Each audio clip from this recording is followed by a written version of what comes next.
So that sort of sets the scene for our national legislation and what's been happening in Southland. And what we'll do now is we'll jump into some of the rules, some of the specifics of a couple of the rules that we've been asked to bring to you tonight, primarily focused on farming, cultivation, vegetation, planting, stock exclusion, and wetlands. And so if we start with our farming rule, Rule 20, this is the big one, right? This is the one that lots of people talk about all the time, particularly if you're a dairy farmer, as it sets the tone for how a farming activity can be permitted, or what is a permitted farming activity in Southland. And so for the most part, the thresholds that are applied are around a land holding or a farm being over 20 hectares in size. If you are another farm, non-dairy, for example, the key requirement is that you have a farm environmental management plan to be a permitted farming activity. If you are a dairy farm and you are milking less than 20 cows and you're at an altitude of less than 800 metres, the same applies. You just need to have a farm environmental management plan and be utilising that and implementing the practices and actions that are listed in that plan. If you're a dairy farm of over 20 cows, altitude less than 800, there's a few extra requirements you have to be aware of. And this is where lots of the publicity around Rule 20 sits, because it's this rule when you're a dairy farm over 20 cows that says you cannot increase the size of your platform, or you cannot increase the peak number of cows you are milking compared to 3rd of June 2016 without a resource consent.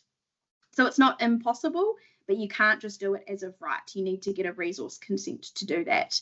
So the key message here is that to be a permitted farming activity, you need to have an up-to-date compliant farm environmental management plan.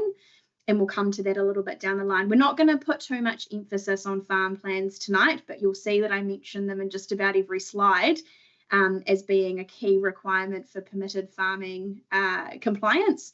And so we'll touch on them later. And Ayla is really the expert in that space. And so if there's any questions at the end and we've got some time, we'd be happy to jump into it. But we'll try and stick to the general content of the rules for now. So dairy farming. Intensive winter grazing. We'll jump into here. Perfect. So intensive winter grazing, Rule 20A. Intensive winter grazing has been in our local plan for a number of years. When we saw the national legislation change with those national environmental standards in 2020, we saw a slight tweak to the rules around intensive winter grazing in Southland.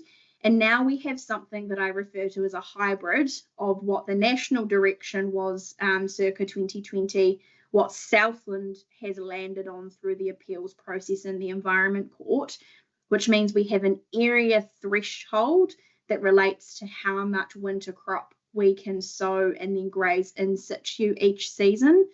And that is the maximum from any year in the period 2014 to 2019, the classic reference period I'm sure we're all familiar with. And that also has to be, the area has to be no greater than that, and also no greater than 15% of your land holding or 50 hectares, whichever is the greater. It's taken me many years to be able to get my head around the greater thans, lesser than, the percentages, the reference period. And so if you ever have any confusion about it, ask someone to work through it with you. There's also lots of tools like Google Earth that we use to understand what was happening in the period 14 to 19 if you don't have that information readily available. But what's really important about the winter grazing rules is, regardless of the area thresholds, is that there's a real focus on good management practice and ensuring that you're maintaining the appropriate setbacks. Now, something that has caught a few of our key clients off guard in the last year or so is the setbacks that are required for winter grazing in Southland. Our national regulations required a 5-metre setback, and that received a lot of publicity. And in our local plan, when this was approved by our regional council, a buffer of 10 metres is included, which is, of course, greater than what was required in those national regulations. And so if there's a key message on winter grazing tonight, it's that the minimum setback is 10 metres. Of course, it's a bit greater if you're grazing slopes over 10 degrees, but it's around 10-metre setbacks, and, of course, making sure you're complying with those area thresholds. This is one of those funny rules where unfortunately there are consent triggers included. That's primarily where you are increasing or doing more crop than what you were doing in the 2014-19 period, or more than the 15% or 50 hectares. So there are consent triggers with regards to intensive winter grazing. In a similar way, but slightly different, we have a new rule that was introduced in the later versions of our proposed Southland Water and Land Plan. And I remember reading the various 9 interim decisions, and I'm sure a few of them talked about pasture-based wintering of cattle, but the amount of time that was spent deciding what we would call this rule was fascinating. So where we landed is that we have a rule for pasture-based wintering of cattle. It only applies to cattle, as the title and the definition would suggest, sorry. And the definition for pasture-based wintering of cattle is that you have to be feeding 10,000 kilos of dry matter per hectare. I'm not a farm systems expert, but I'm told that's approximately 40 to 45 bales per hectare, depending on that initial dry matter content. So that's what qualifies you as being as doing pasture-based wintering of cattle. It gets you into the rule if you're feeding that much supplementary feed. You're also break feeding, and you're also doing it between 1st of May and 30th of September. If that's you and you meet the definition, the key requirements are then based primarily on good management practice, and they're relatively simple to achieve. A lot of people in Southland are doing this already, but the key thing here again is that there is a requirement for a 10-metre buffer to fresh water to any waterway on slopes less than 10 degrees, and a 20-metre buffer over that. And that's the one part of this rule that has caught, again, a few of our key clients and landowners out there off guard, is this need for a 10-metre buffer when you are grazing on pasture. Now, I've included a note here around when is it a sacrifice paddock, because there's been a little bit of talk over the years around the differences between pasture-based wintering and a sacrifice paddock. The key difference in and around the definitions is that when you are pasture-based wintering of cattle, you're break feeding those cattle on pasture, whereas a sacrifice paddock can apply for any stock type, and it's an area where stock are temporarily contained, but where also the paddock requires re-sowing with pasture species at the end of the season, or the end of the wintering period, I should say. So if you are break feeding, it is pasture-based wintering, and of course, if it's of cattle. If you are not break feeding, but you're having to re-sow, then it is potentially maybe a sacrifice paddock and something to be aware of. Cultivation. Now, I'm going to have to make a small admission here. This is potentially one of the most complex rules, unfortunately, to understand out of the Southland plan. Primarily because there are some fairly hefty requirements, or when I say requirements, matters you have to be able to prove to be a permitted activity. So there's no automatic requirement for a consent to be cultivating, but there are some permitted activity requirements. Now, if you are cultivating on slopes less than 10 degrees, which will be the majority of us, it's fairly simple to achieve this permitted baseline.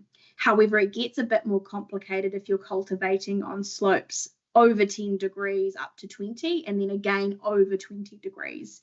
Now, the key messages here are that whether a 5, 10 or 20 metre buffer is required when you are cultivating depends on your method of cultivation, the slope of the ground that you are cultivating, and whether stock or animal are involved in the establishment of that pasture.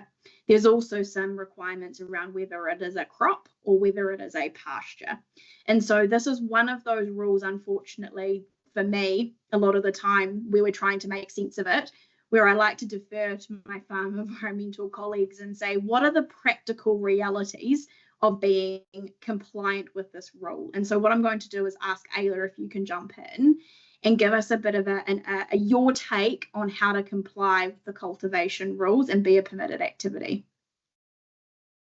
I think the real key message with the cultivation rule is that like if there's any uncertainty when you're cultivating to go into a forage crop, then that's when you've got to be really careful about those buffer areas. And so if in doubt, like maintaining a 10-meter buffer from a waterway is really, really important. Again, as Chrissy said, like method of establishment or what's the purpose of the cultivation. So typically we might have two cultivation events occurring, one when a forage crop's being sown, and then again when that paddock is being put back into permanent pasture. And so there's different rules that apply for when the cultivation event is happening for going back into permanent pasture. And that's to try and allow, I think the intention of that rule was to try and allow for, obviously you want to establish, good grass into some of those buffer areas or some of those areas that you haven't cultivated or you haven't sown in crop or you maybe haven't grazed if it's been a critical source area. So the complication of the rules have been to try and allow for some of those practices to actually be, some of those practical things like you want to establish new pasture across the whole paddock. And so just being really aware of like what is the cultivation event for, and when you're sitting down to do your annual crop plans, being aware of what's the slope of that paddock, what buffer distance do I need to maintain, and when can I actually go back into that when I'm regrassing it, and what do I need to consider to make sure that I'm not triggering the cultivation rule. So main thing to remember, maintain the buffer if in doubt.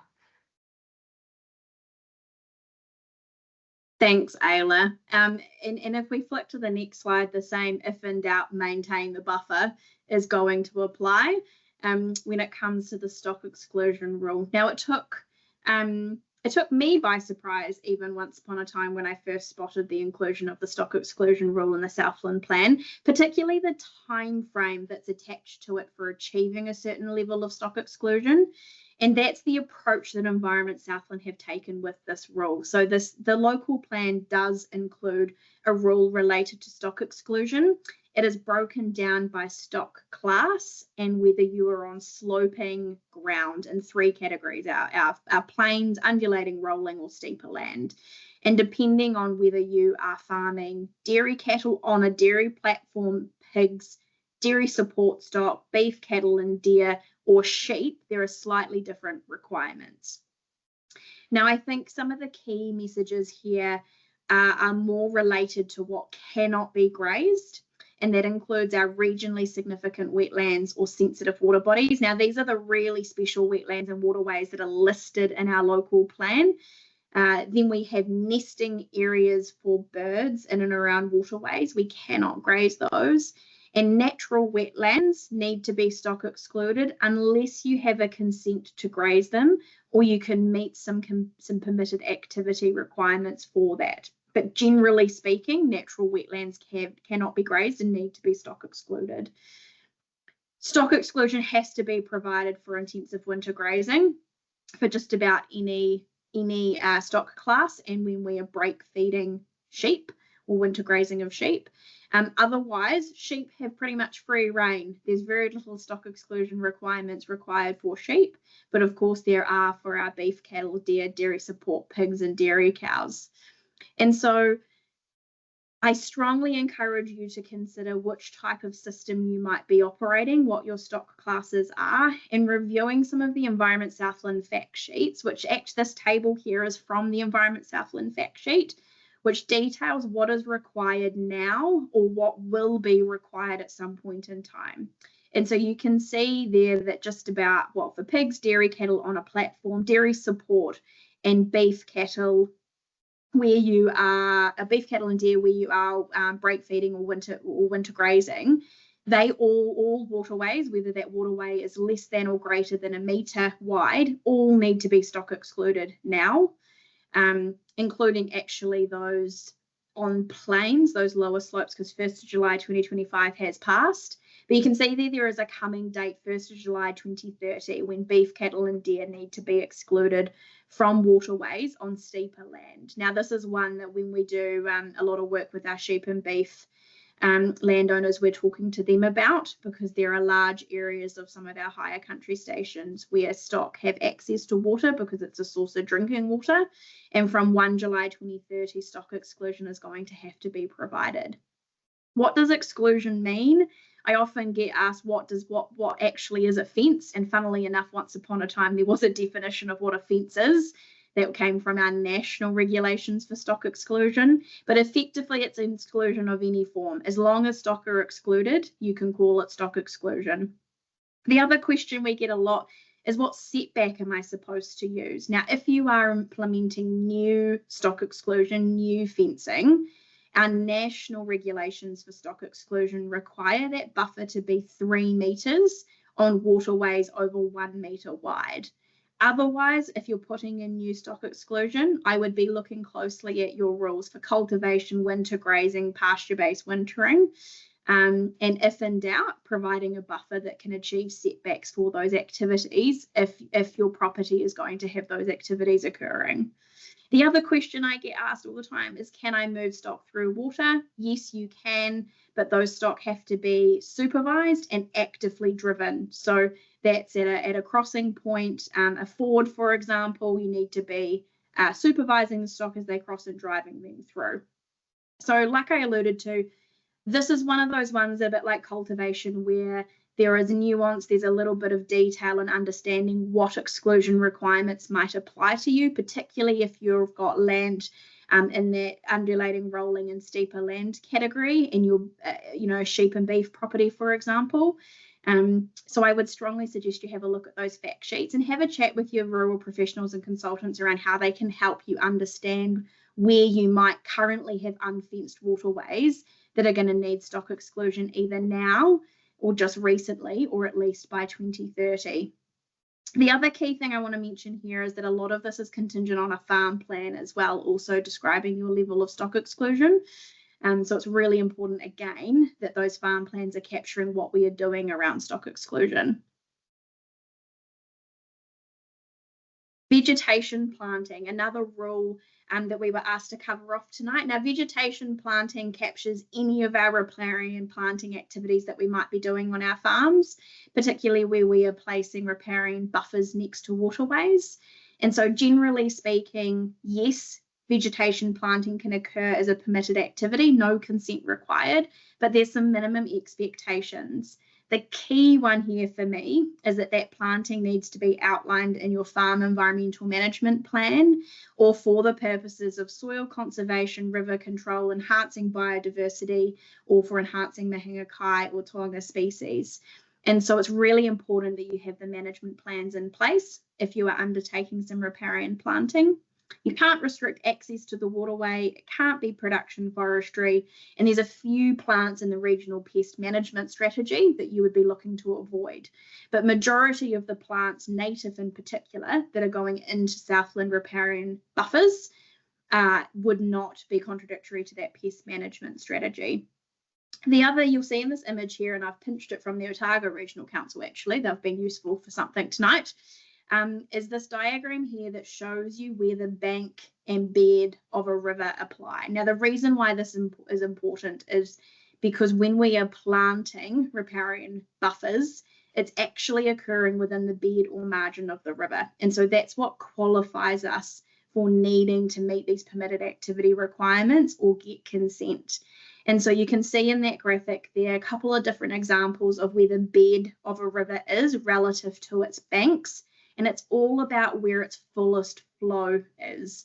And so without overtopping its banks, of course. And so it's important when you're driving around farm to start to have an understanding of what waterways are present, but also where their fullest flows might be, to understand how some of these rules like vegetation planting might apply and what detail needs to be included in your farm plan if you have been undertaking some riparian planting. Sediment traps, another one that is a hot topic at the moment.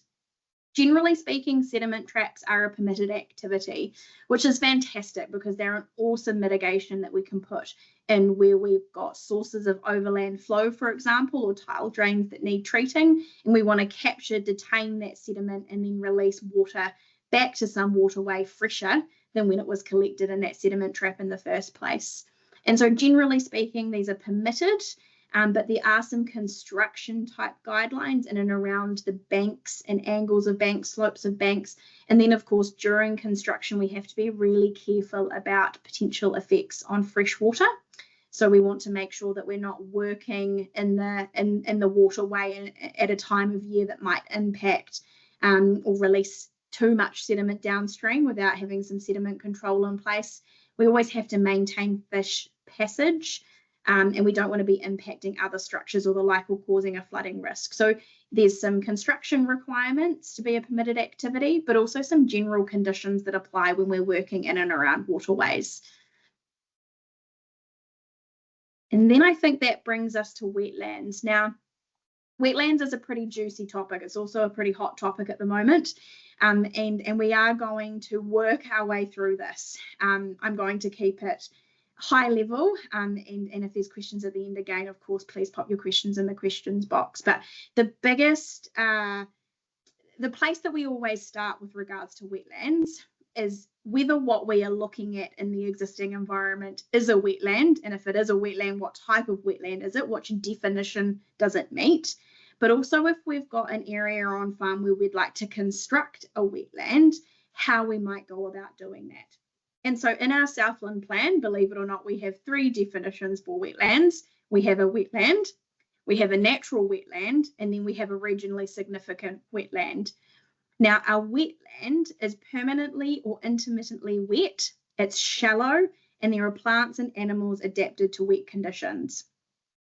A natural wetland is very similar or is the same, but it purposefully and intentionally excludes areas of wet pasture, damp gully heads, areas of ponding for rainwater, pastures with rushes. And so the purpose of the definition for a natural wetland was to effectively identify where a wetland is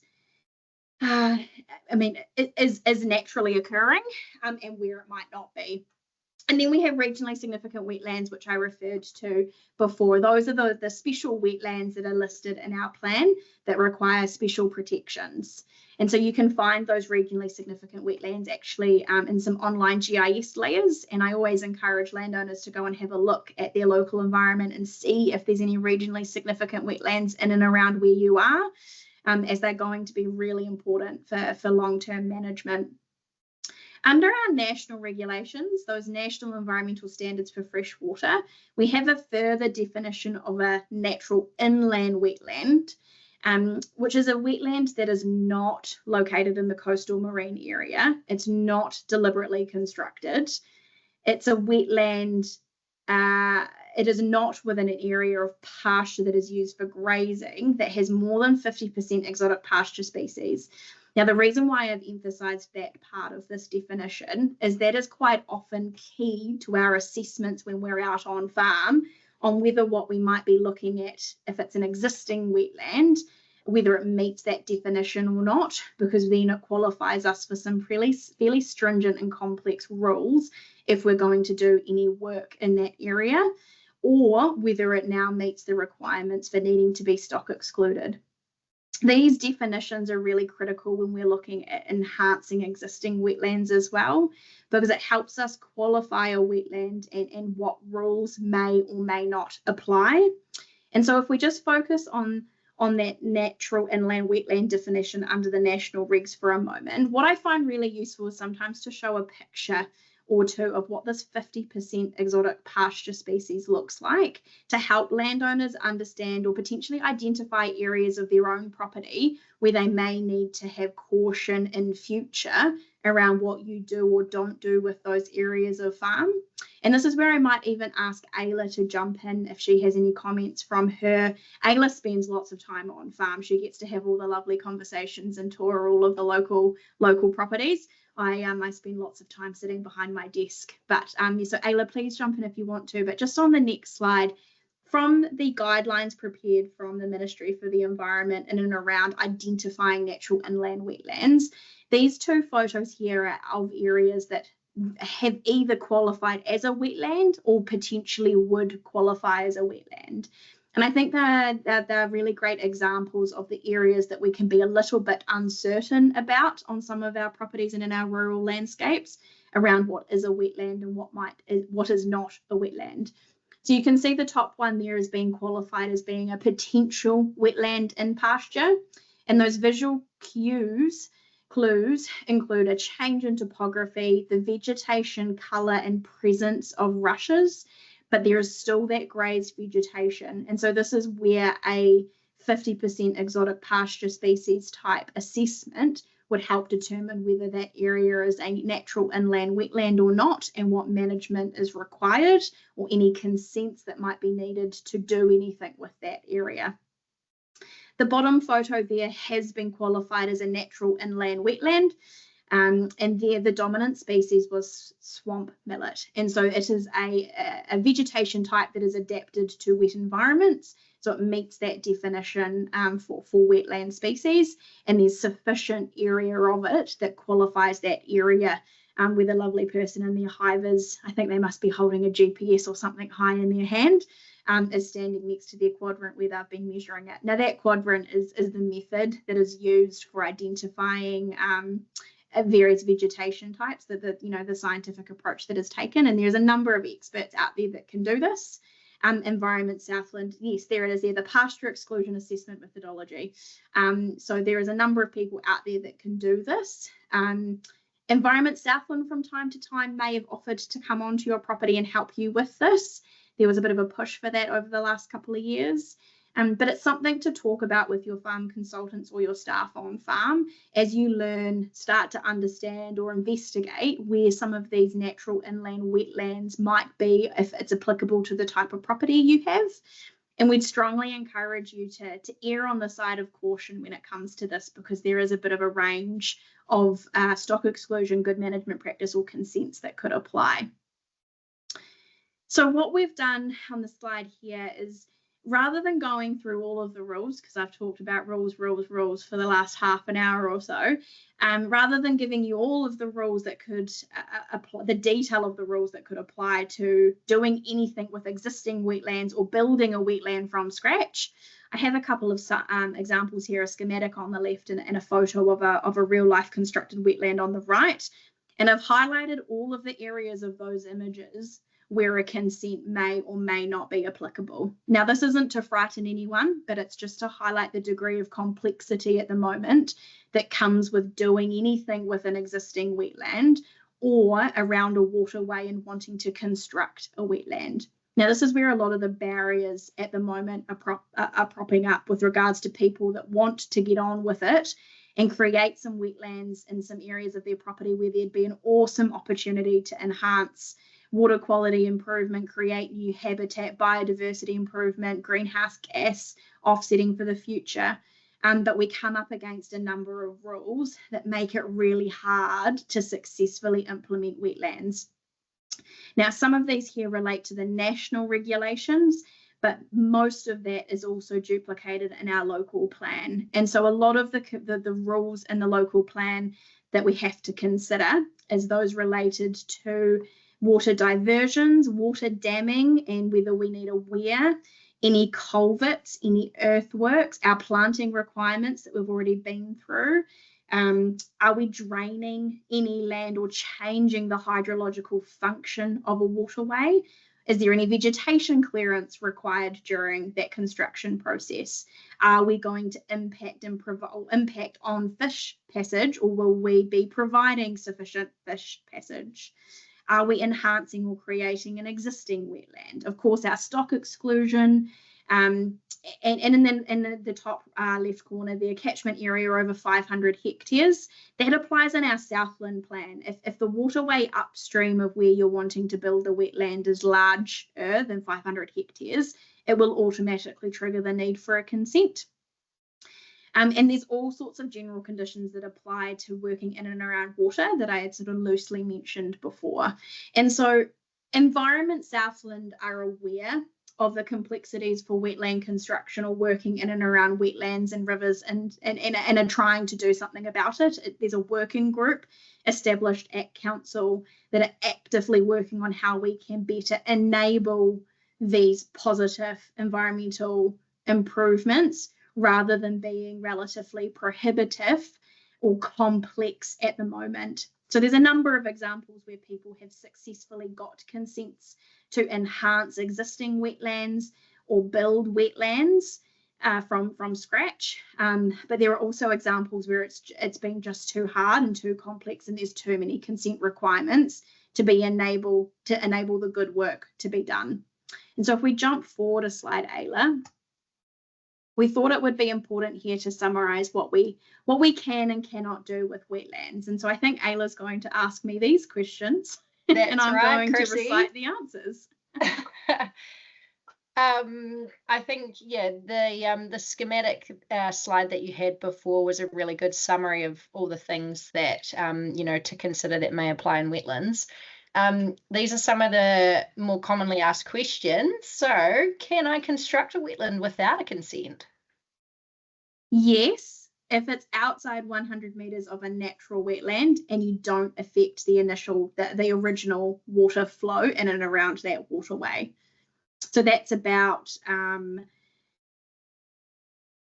proximity to any existing natural values or wetland character and not interrupting the existing hydrological function. Cool, thank you. And can I plant a constructed wetland without consent? Yes, you can, as long as we meet those planting vegetation guidelines. Yeah, so the right species is important for that one, isn't it? We always talk about the right species in the right place. Oh. Can I plant a natural wetland without consent? Sometimes you have to be really careful about any existing vegetation types that's similar to the one before, the statement before, in and around a constructed wetland planting versus a natural wetland that's existing and wanting to plant it. So it's best to have a conversation with council before you get started. Your land sustainability officers in your catchments are experts at this. Cool. And can I complete restoration works on a constructed wetland?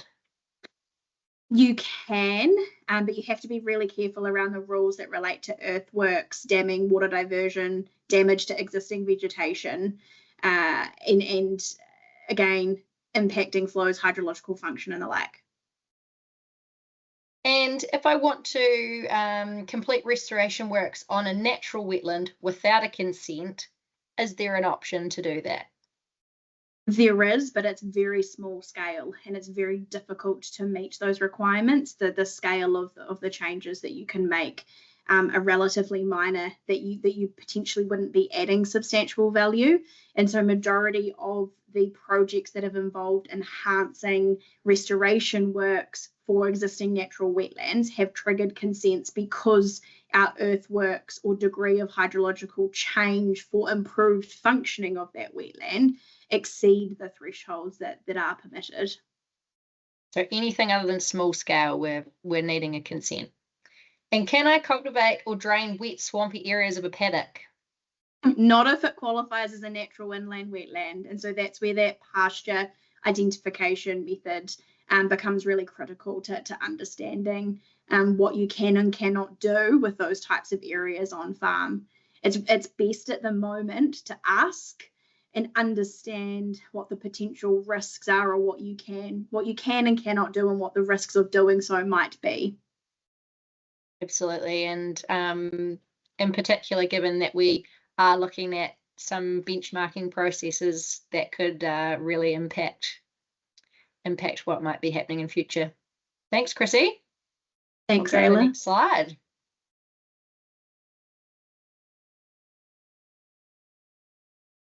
Perfect. So some of this here I may have already covered off when I was talking before, but the piece here around the work that Environment Southland is doing, I think, is really important.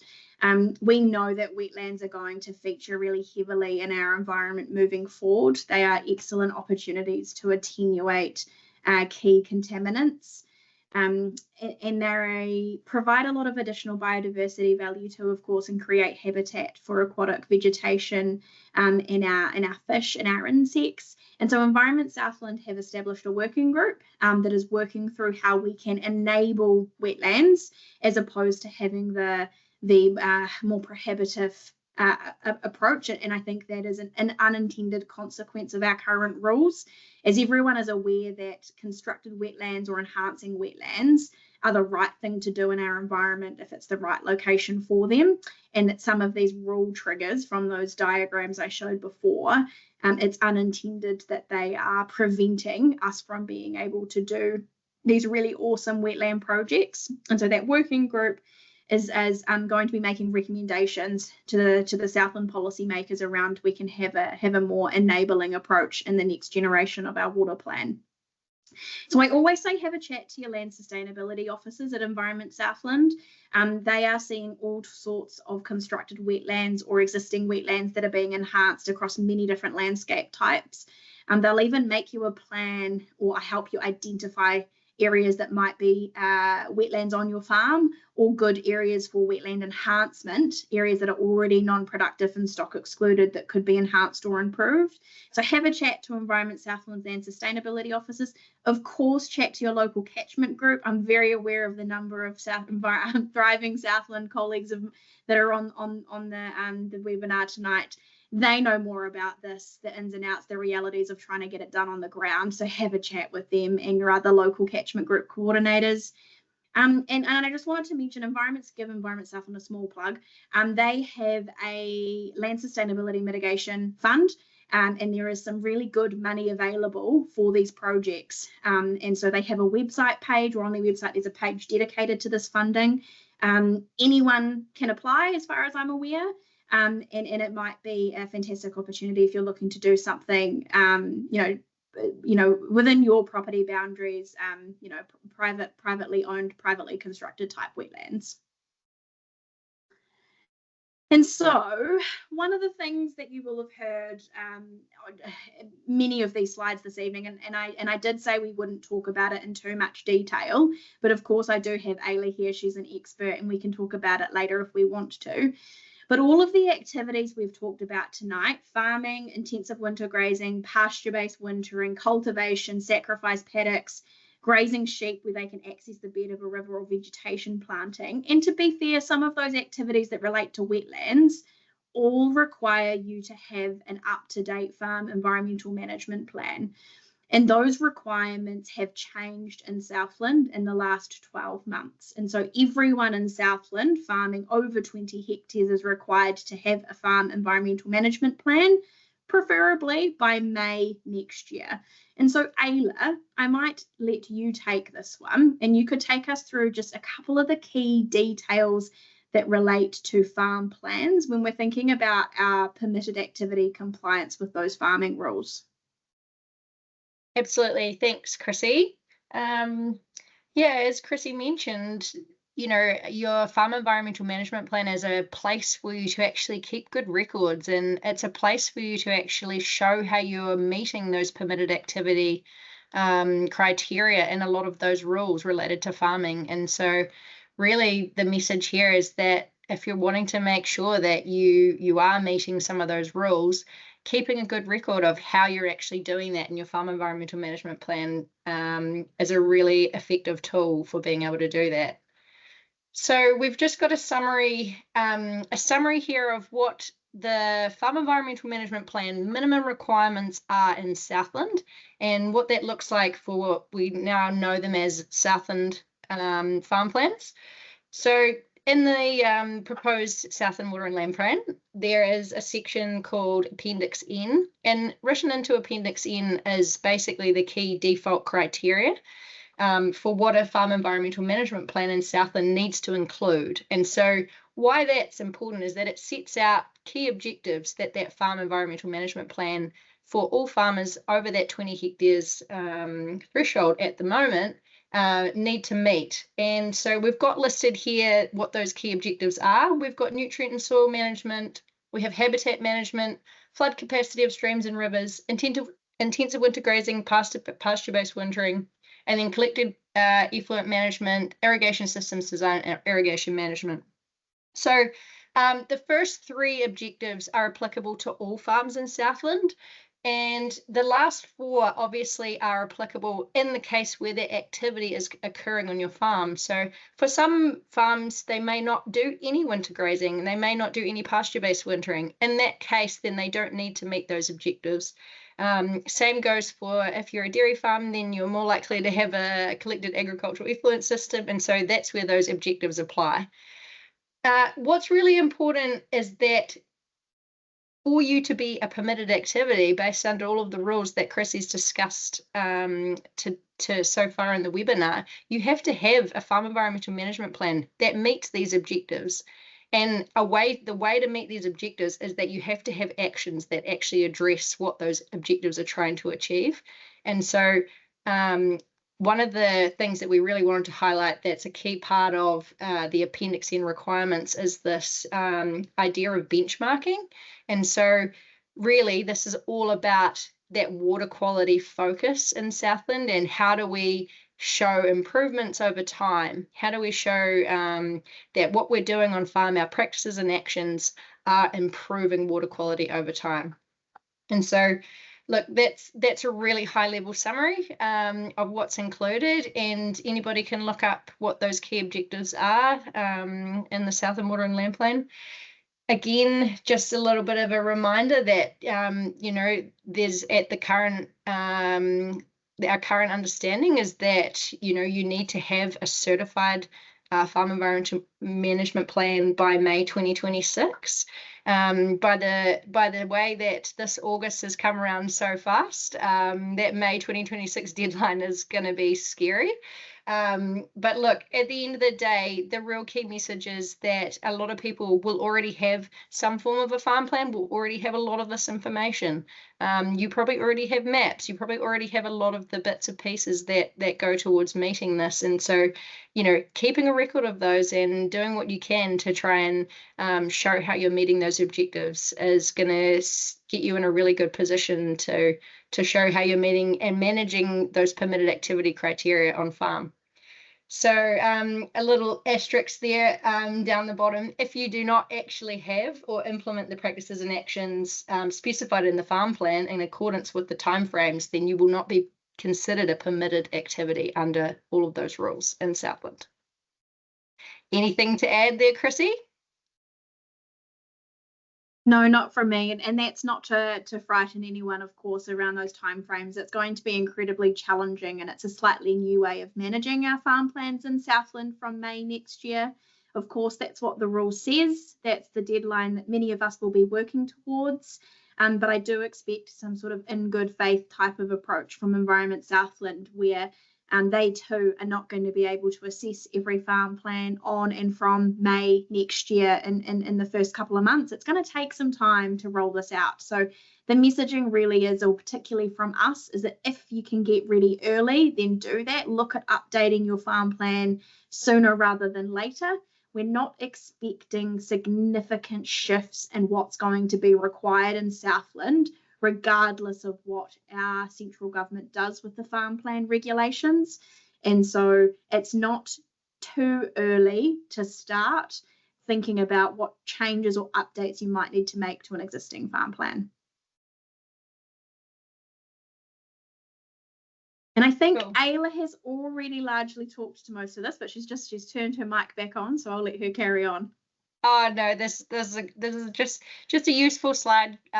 This is something that Chrissy has actually taken from other presentations and presentations that went out to farmers and rural professionals, over 12 months ago to where to start really for farm plans, and this still applies.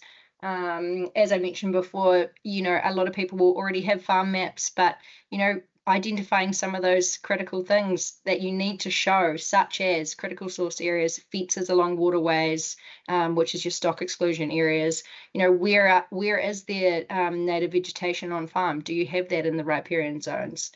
Again, winter grazing management plans, and there's lots of really great resources around for that. And keeping records, we can't emphasize that enough, and I think Chrissy's going to touch on that a little bit later when it comes to compliance as well. So really just think about how you can set yourself up to be in the best position possible. That's our key message with that tonight.